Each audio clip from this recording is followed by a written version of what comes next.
itself. In fact, the Lord Jesus himself was mistaken for a ghost. Napakarami po mga pagkakataon sa Biblia na napakaraming mga yumao pero bumalik, pinabalik, at sa kapangyarihan ng Diyos ay nabuhay na muli. Pati po ang mga disciples ay nabuhay sila na may konsepto sila ng multo. Ang Panginoong Jesus na pagkamalangang multo Matthew 14:26, when the disciples saw him walking on the lake, they were terrified. "It's a ghost," they said, and cried out in fear. So buhay sa kanila yung diwa ng ganung mga ideya, kaya natakot sila nung makita nila ang Panginoong naglalakad sa tubig. Now, let's take a look at a 5-star multo, si Samuel. Ang propeta ni si Samuel who returned from the dead. Ano po ang background ng kwento? Si Saul ay hari, pero nawala na ang pabor sa kanya ng Diyos. At si Samuel naman na propeta nung kanyang panahon ay sumakabilang buhay na rin. At nagkaroon si Saul ng isang napakalaking problema. Meron siyang giyera at mukhang matatalo. Kailangan niya ng guidance. Ayaw sagutin ng Diyos ang kanyang dalangin at wala na si Samuel. So ang ginawa niya, naghanap sila ng babaeng nakakatawag daw at nakikipag-usap sa mga espiritu ng patay na. At gustong ipatawag nitong si Saul ang espiritu ni Samuel para hingan niya ng payo. 1 Samuel 28:11-14. Then the woman asked, "Whom shall I bring up for you?" "Bring up Samuel," he said. When the woman saw Samuel, she cried out at the top of her voice. Sabi, sino bang tatawagin natin? Sabi, si Samuel, tawagin mo ang kanyang kaluluwa. At nung makita nitong babaeng ito, nitong medium na ito, si Samuel na lumalabas mula sa lupa, siya ay napatili. Siya man, na sanay sa ganito, ay inatake ng takot.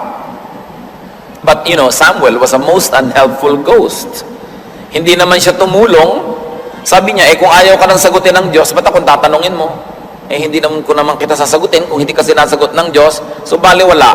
Alam mo, ang nangyayari, sabi sa prayo, dahil may problema ka, hindi ka sumunod sa Diyos nung araw, at sinabi na ng Diyos, ito magiging parusa mo, babawiin sa iyong kaharian, at sabi ganon, total, gusto mong malaman ang mangyayari, bukas, sasama ka na sa akin, mamamatay ka na rin bukas, 10 ng iyong mga anak. Lalo lang natakot tuloy itong si Saul, at nangyari nga yun.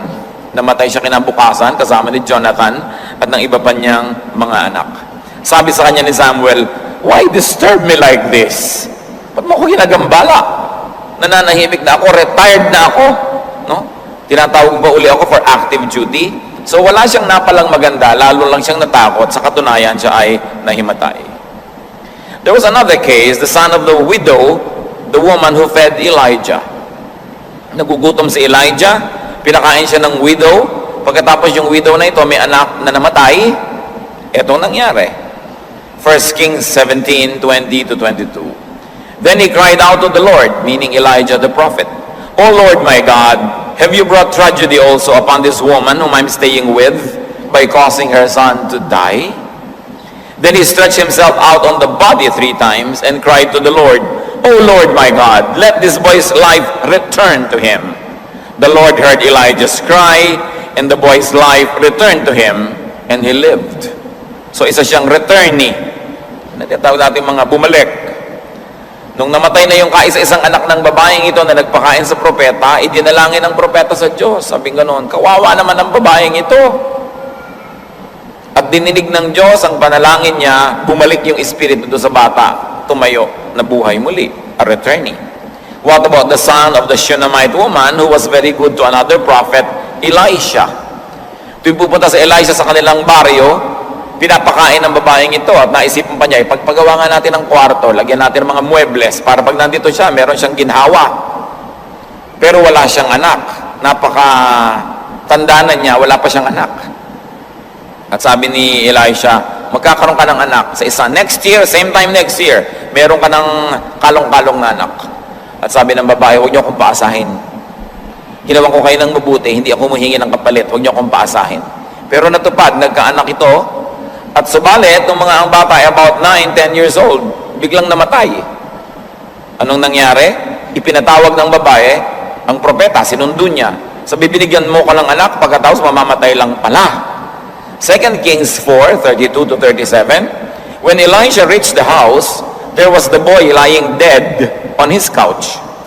He went in, shut the door on the two of them, and prayed to the Lord.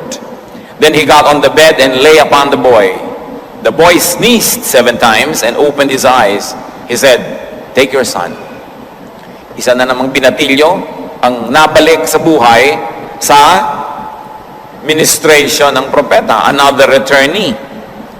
Nung tinatawag nating transfiguration ng Panginoong Jesus, nung dinala niya si Peter, James, and John sa bundok, at biglang naiba ang kanyang anyo, naging para siyang kidlat sa liwanag, kumikinang, nakakasilaw. Sinong biglang sumamang nagkaroon ng appearance? Moses and Elijah. 1,000 taon na namatay si Moses noon, samantalang si Elijah naman ay hindi malaman kung namatay dahil siya ay kinuha ng Panginoon. Iniakyat siya sa langit na nakasakay sa nag-aapoy na karwahe. Hindi malaman ng tao ano ba nangyari, namatay ba siya o talagang buhay na dinala sa langit. Pero heto, biglang nagpakita kay Peter, James, and John, 3 pa sila. Takot na matindi ang inabot ng 3 at hindi malaman kung anong iisipin. Matthew 17:3, just then there appeared before them Moses and Elijah talking with Jesus. Moses died, Elijah was taken up. So pareho sila ngayon na by the standards of the time, matatawag mong multo. Kasi hindi totoong katawan yung suot nila, hindi yung flesh. Si Lazarus, kaibigan ng Panginoong Jesus, 3 araw ng patay. Mabaho na ang bangkay, pero tinawag ng Panginoon at binuhay. John 11:43-44, Jesus called in a loud voice, "Lazarus, come out." The dead man came out, his hands and feet wrapped with strips of linen and a cloth around his face. So may tali pa siya sa baba na gano'n, nakatali hanggang ulo kasi para huwag ngumanga yung bangkay, tinatalian, ano? Kuminsan nga namamatay ka pang dilat, nilalagyan ng pera yung mata mo para hindi ka nakadilat sa mga tumitingin sa'yo. So, nakakatakot ang itsura. Nakabalot pa siya ng mga strips of linen, parang mummy. Tapos biglang lumabas doon sa kanyang buntod. Yung babae, dalagita, na namatay din, sinundo ng tatay si Jesus para bigyan niya ng kalinga yung bata, namatay. Luke 8:53-55, nung sinabi ng Panginoong, di siya patay. They laughed at him, knowing that she was dead. But he took her by the hand and said, "My child, get up." Her spirit returned, and at once she stood up. Then Jesus told them to give her something to eat, another returnee. The Lord himself is the highest example of somebody being resurrected. But the Lord was unique. He was not a returnee. Yung mga returnee, namatay, binuhay, pero namatay uli. Hindi rin siya multo dahil siya'y kumakain, nahihipo ang kanyang katawan, pero nakakalampas naman siya sa mga nakasarang pader at mga pinto. Nakakapasok siya sa mga nakalak na bahay. Ibang-iba siya. At sinabi naman talaga sa Bible, He's the firstborn among the dead. Na ang kamatayan at pagkabuhay na muli ng Panginoon ang modelo ng mangyayaring pagkabuhay na muli ng lahat ng nananalig sa Kanya. Na mabubuhay muli ang nananalig kay Jesus hindi bilang multo, kundi wearing glorified bodies. Tulad niya, may identity, pero hindi hangin, hindi multo. What about the holy men? Those prophets and great patriarchs of the Old Testament who were buried around Jerusalem, nang ang Panginoong Jesus ay namatay sa bundok ng Kalbaryo, nakalugang lupa, lumindol ng grabing lindol, nahati ang malaking-malaking kurtina sa templo, at anong nangyari sa Matthew 27:52-53? The tombs broke open, and the bodies of many holy people who had died were raised to life. They came out of the tombs, and after Jesus' resurrection, they went into the holy city and appeared to many people. Hindi lang isang pangkat ng mga taong namatay ng matagal na, nabuksan ang mga kanilang mga libingan, at sila'y pumunta sa loob ng lungsod upang magpakita sa napakaraming mga tao. Hindi binanggit sa atin kung dumating sila na may katawan o parang espiritu rin o parang apparition, pero ang mahalaga, nagbalikan sila. To give emphasis na nung namatay si Jesus, naging tiyak, naging sure yung pagkabuhay ng lahat ng nananalig sa Kanya. Ipinakita talagang ubod ng linaw yon. Si Eutychus, Nagsermon si Paul magdamag, nakaupo itong yutay ko sa bintana, sa haba ng sermon, inantok, nakakatulog, nahulog sa bintana, patay. Death. Tahimik na ako. Kita nyo yung mga nasa piling na ng Panginoon, ayaw nang bumalik.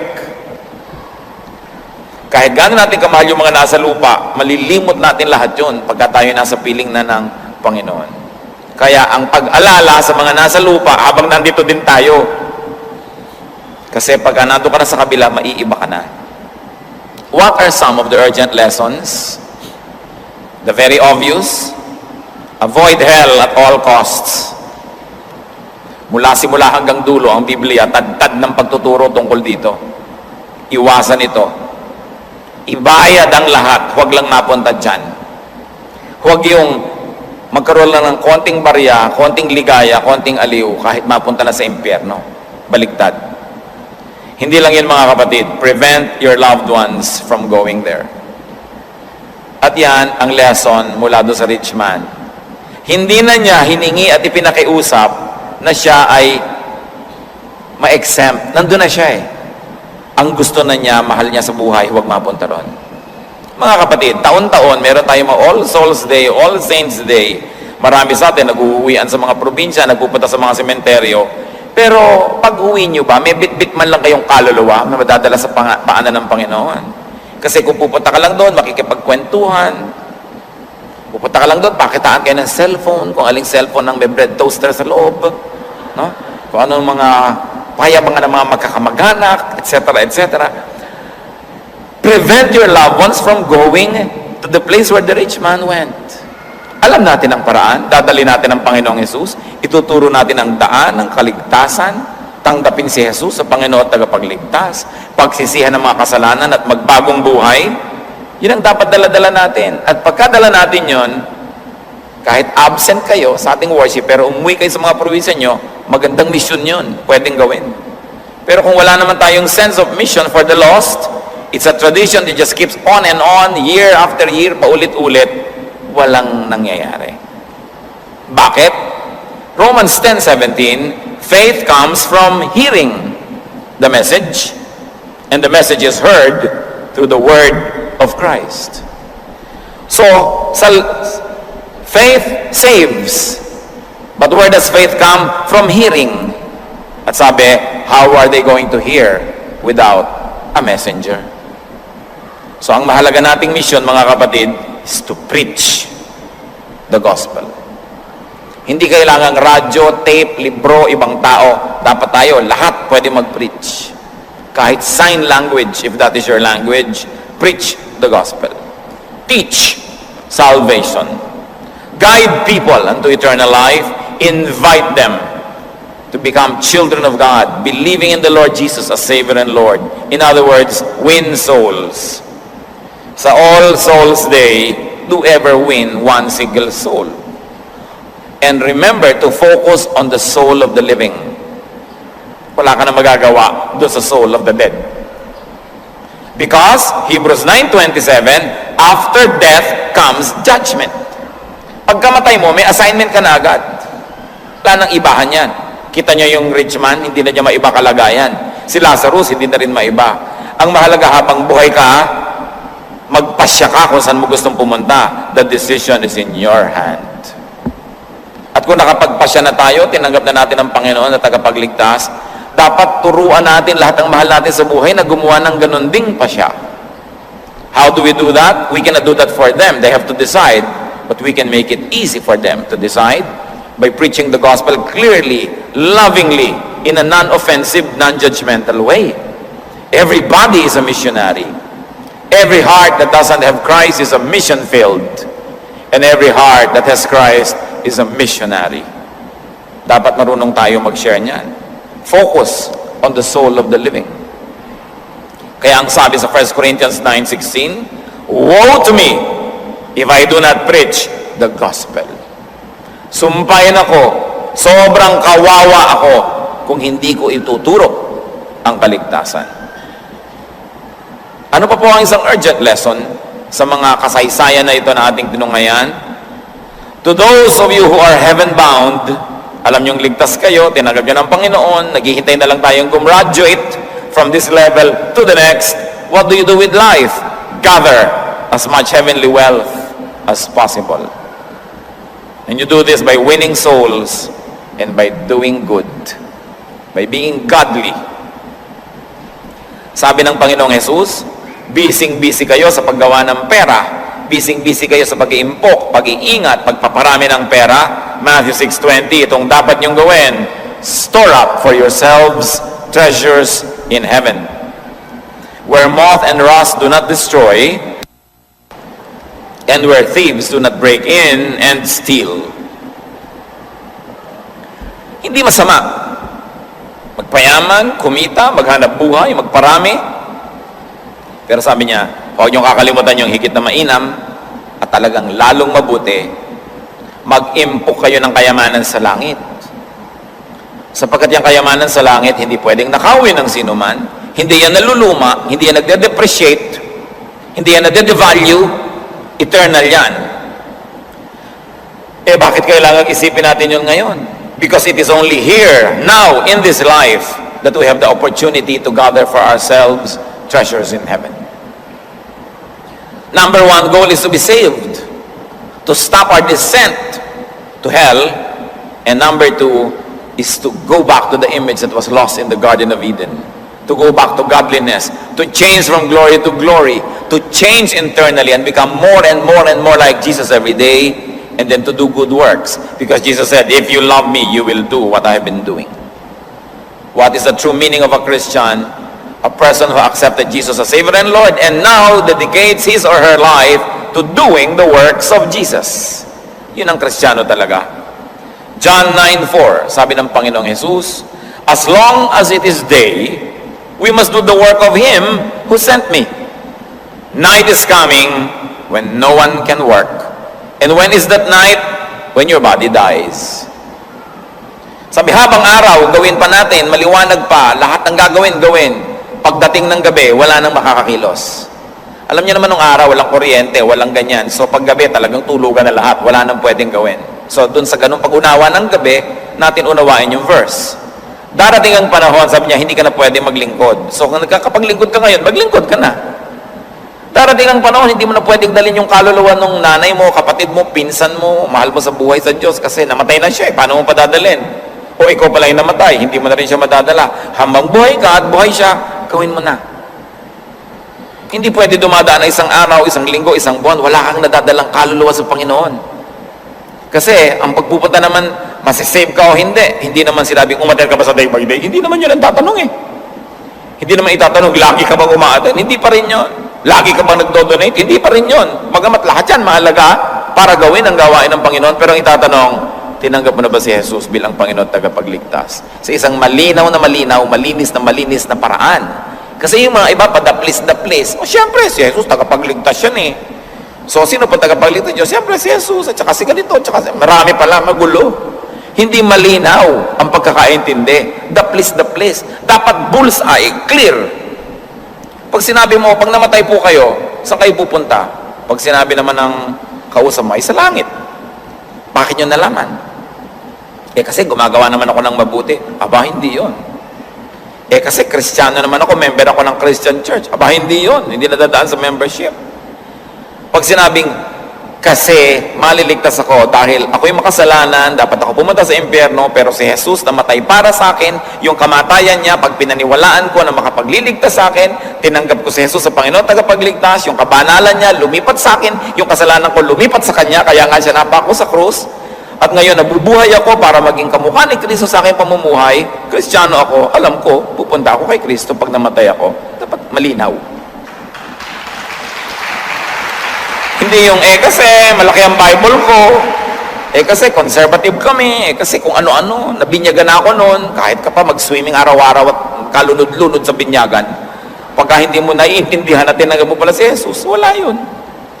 Tayo mga kapatid, meron tayo ditong salvation classes. 6 na klase yun, para ka gumraduate sa basic salvation. Ewan ko kung gaano karami na sa inyo umattend. Sana hindi umaattend dahil alam nyo na. At kung alam nyo na, magturo kayo. Alam nyo pala eh. Diba? Dapat kayo maging faculty. Kasi salvation is all important. It is everything. Everything else, icing lang yan. Pero pag namatay ka, yun ang mahalaga eh. Saan ka pupunta? Importante yan. Huwag niyong papabayaan ang mga mahal niyo sa buhay. Habang sila ay nandyan at habang kayo nandyan, huwag tayong tumigil. At pag daw humarap na tayo sa Panginoong Diyos, sa Matthew 25, 34 to 36 and 40, then the king will say to those on his right, "Come, you who are blessed by my Father. Take your inheritance, the kingdom prepared for you since the creation of the world. For I was hungry, and you gave me something to eat. I was thirsty, and you gave me something to drink.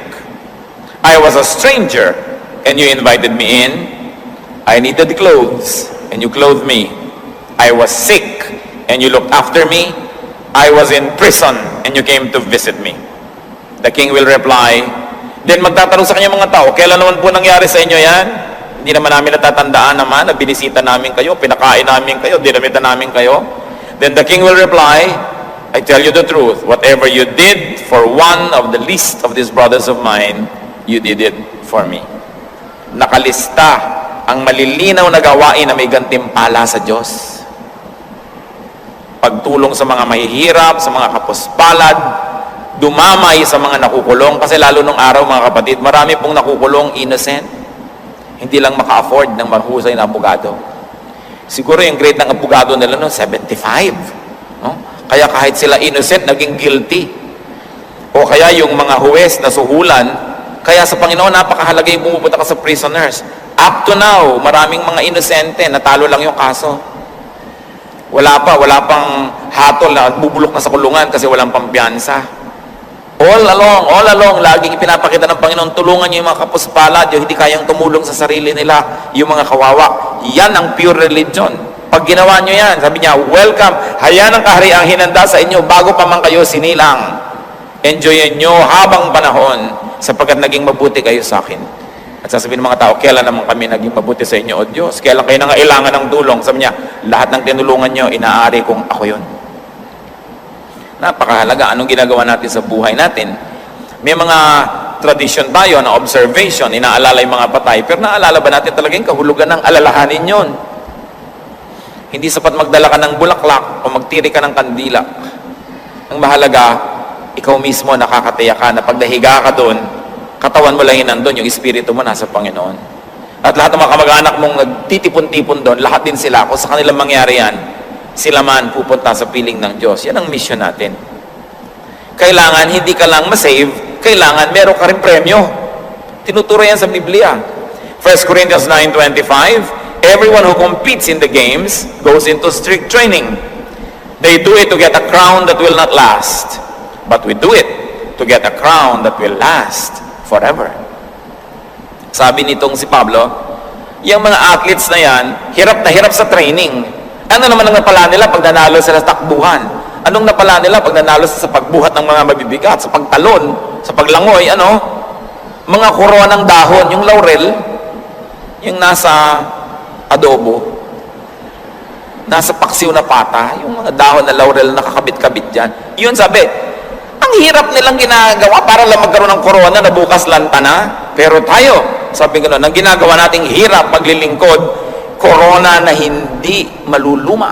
Korona na nandun habang panahon. Sabi ko noon, walang sayang sa paglilingkod sa Diyos. Lahat yan alam ng Diyos. Walang sayang sa ating mga pagtitimpi at pagtitiis na huwag gawin ang mali. Walang sayang sa pagsasakripisyo na gawin yung tama. Walang sayang sa paggawa ng mabuti sa kapwa. Kung tayo nagpapakapagod para magkaroon ng mga award, lalo ngayon yung mga award, 3 araw pa lang may kalawang na. Kahit anong trophy pa yan, di ba? Kahit anong mga magagandang mga medalya, hindi mo naman maisangla.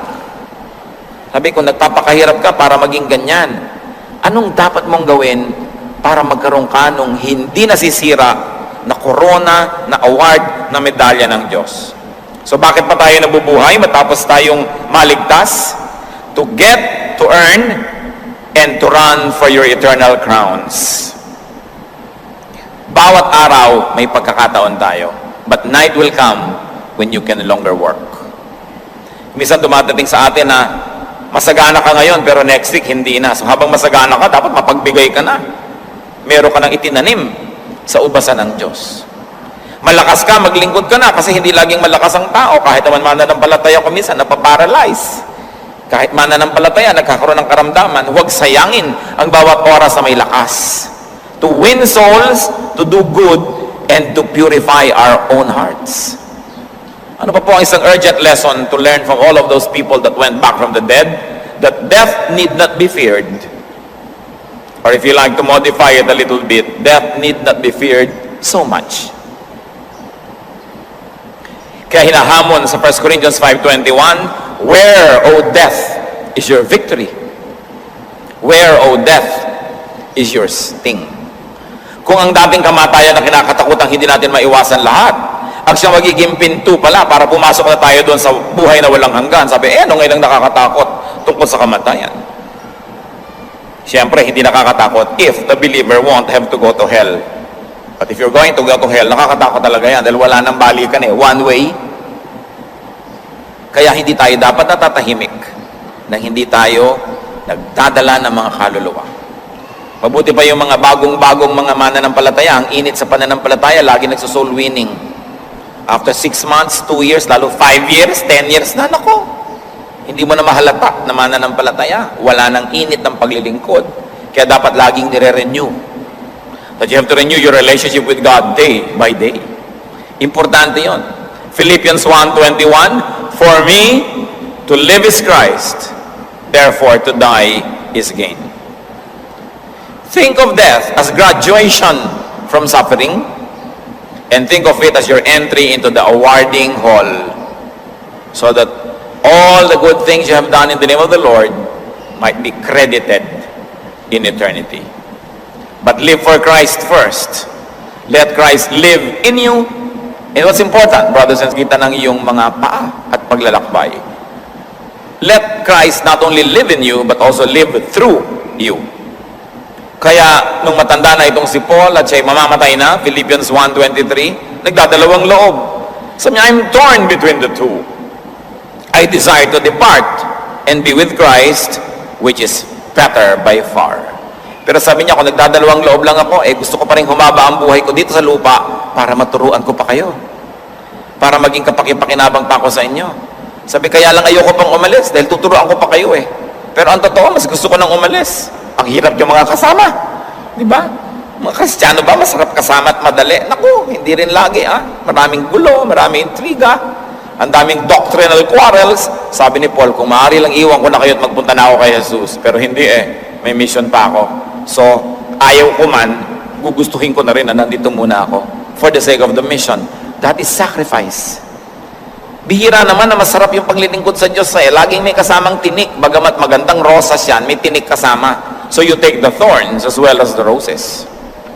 Sa buhay na walang hanggan, doon sa eternity, anong mangyayari? Sa Revelation 21:4, malinaw na ipinapangako, God will wipe every tear from their eyes.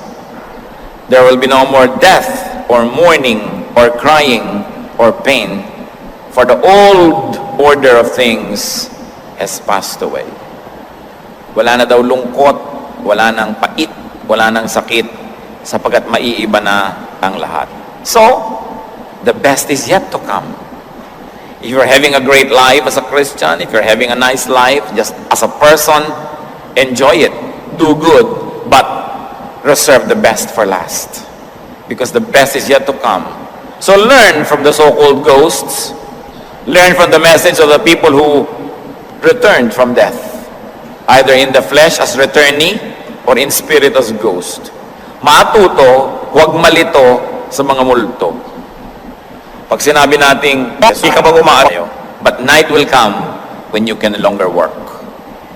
Minsan dumadating sa atin na masagana ka ngayon, pero next week hindi na. So habang masagana ka, dapat mapagbigay ka na. Meron ka ng itinanim sa ubasan ng Diyos. Malakas ka, maglingkod ka na, kasi hindi laging malakas ang tao. Kahit naman mananampalataya ko minsan, napaparalyze. Kahit mananampalataya, nagkakaroon ng karamdaman, huwag sayangin ang bawat oras na may lakas. To win souls, to do good, and to purify our own hearts. Ano pa po ang isang urgent lesson to learn from all of those people that went back from the dead? That death need not be feared. Or if you like to modify it a little bit, death need not be feared so much. Kaya hinahamon sa 1 Corinthians 5:21, where, O death, is your victory? Where, O death, is your sting?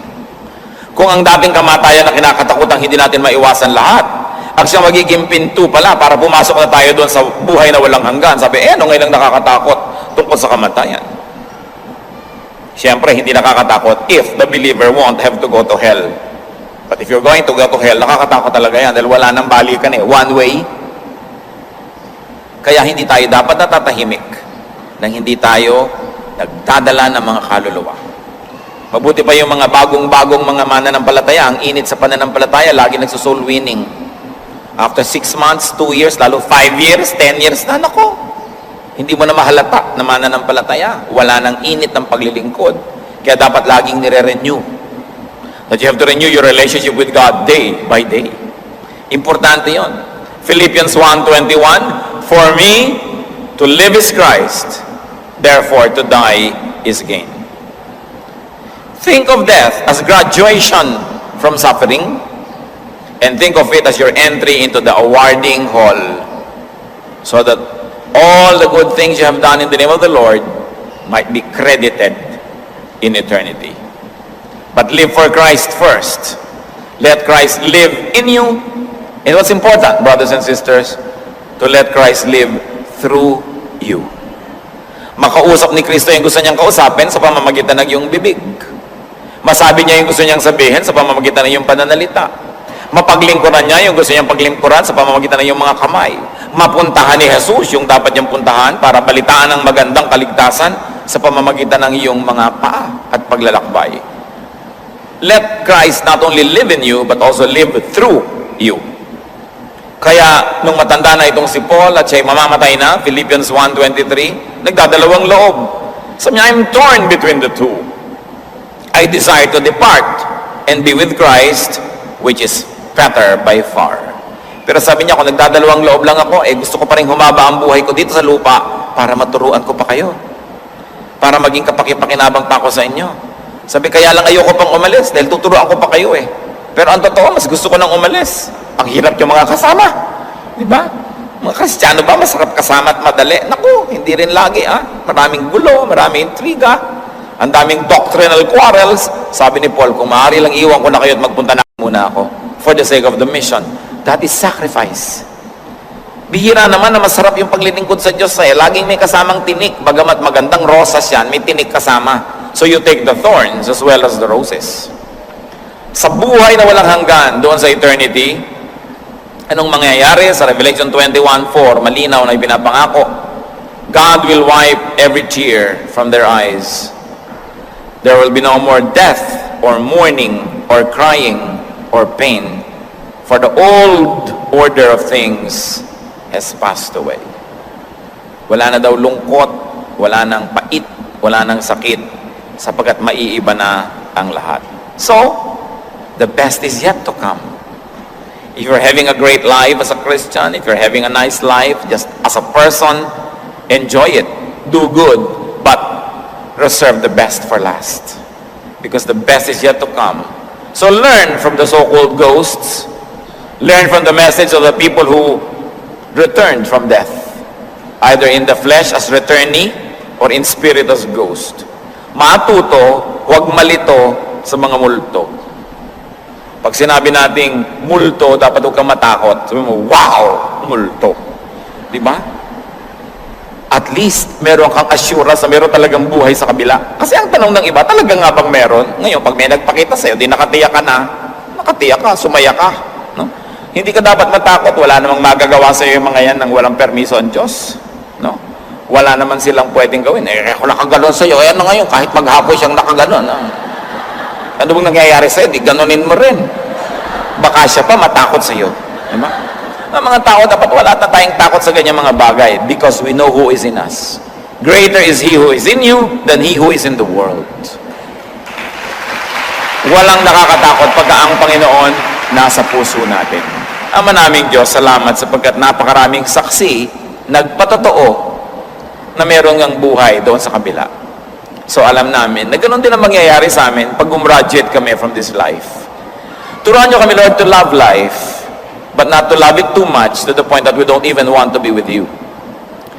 Teach us, Lord, to love every element of life because it comes from you, but teach us to love you more and to love your work more than the pleasures of this world. Bigyan niyo po kami ng balancing pananaw, magkaroon kami ng masarap, maganda, enjoyable na buhay, pero punong-puno rin ng paglilingkod, ng pagtitiis kung kailangan, ng pagpapakasakit, ng pagpaparaya, ng pagbibigay sa aming kapwa. Para nang sa ganon, hindi masugatan ang aming espiritu na siyang ihaharap namin sa inyo. Teach us, Lord, to learn from these many returnees and ghosts and to be peaceful and happy in the truth that you are God over death, that you are God over